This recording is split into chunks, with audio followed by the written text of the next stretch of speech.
નમસ્કાર મિત્રો, ફરી પાછા આપણે ચેપ્ટર 4ના બૂસ્ટર વિડીયોમાં આગળ વધીએ છીએ। આજનો આપણો ટોપિક છે કે ચુંબકીય ક્ષેત્રમાં વિદ્યુતભારિત કણ ચુંબકીય ક્ષેત્ર સાથે થીટા ખૂણે દાખલ થઈને ગતિ કરતો હોય તો તેની ગતિ જે છે કેવી હોય। આની પહેલા લેક્ચરમાં આપણે ભણ્યા હતા કે ચુંબકીય ક્ષેત્રમાં લંબ રૂપે જ્યારે વિદ્યુતભારિત કણ દાખલ થાય છે ત્યારે એનો ગતિપથ જે છે એ વર્તુળાકાર હોય છે।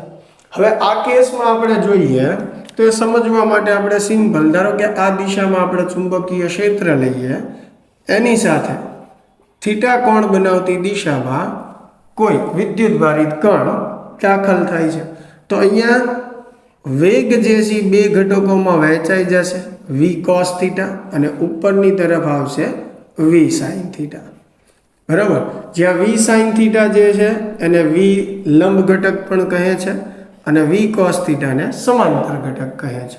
તો અહીં વિદ્યુતભાર પર બે વેગના ઘટકો આવશે, v sin થીટા અને v cos થીટા। હવે v sin થીટા જે છે એ એને વર્તુળાકાર ગતિ કરાવશે, પરંતુ v cos થીટા જે છે એને આગળની દિશામાં વધારશે।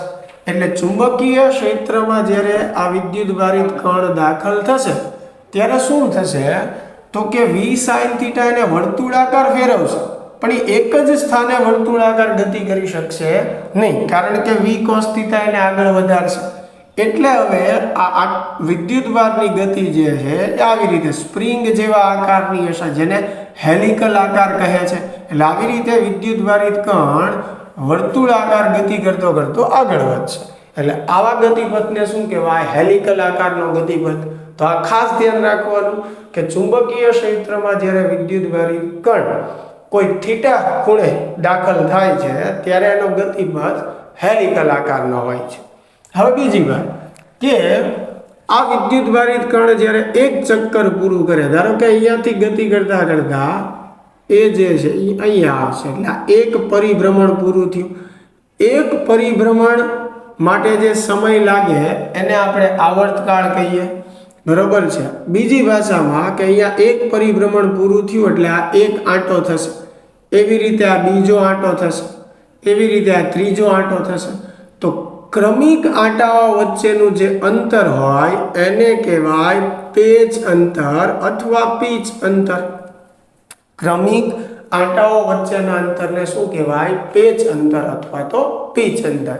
હવે મારે આ પીચ અંતર મેળવવું હોય તો અંતરનું સિમ્પલ સૂત્ર થશે વેગ ગુણ્યા સમય।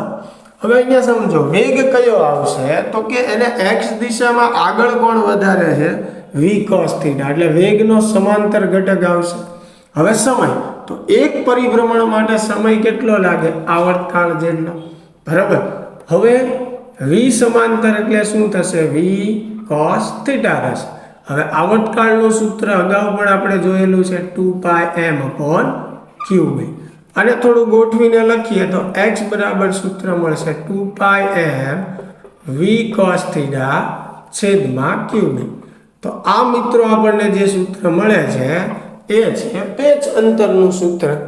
તો અહીંયા યાદ રાખવા જેવી વાત ખાસ એ છે કે ચુંબકીય ક્ષેત્રમાં થીટા ખૂણે દાખલ થતા વિદ્યુતભારનો ગતિપથનો આકાર હેલિકલ હોય છે, અને જો એ ચુંબકીય ક્ષેત્રમાં લંબ રૂપે દાખલ થાય છે તો એનો ગતિપથનો આકાર જે છે વર્તુળાકાર હોય છે। તો આશા છે મિત્રો આ નાનો એવો કોન્સેપ્ટ તમને સમજાણો હશે। મળીએ હવે નેક્સ્ટ લેક્ચરમાં। Thank you.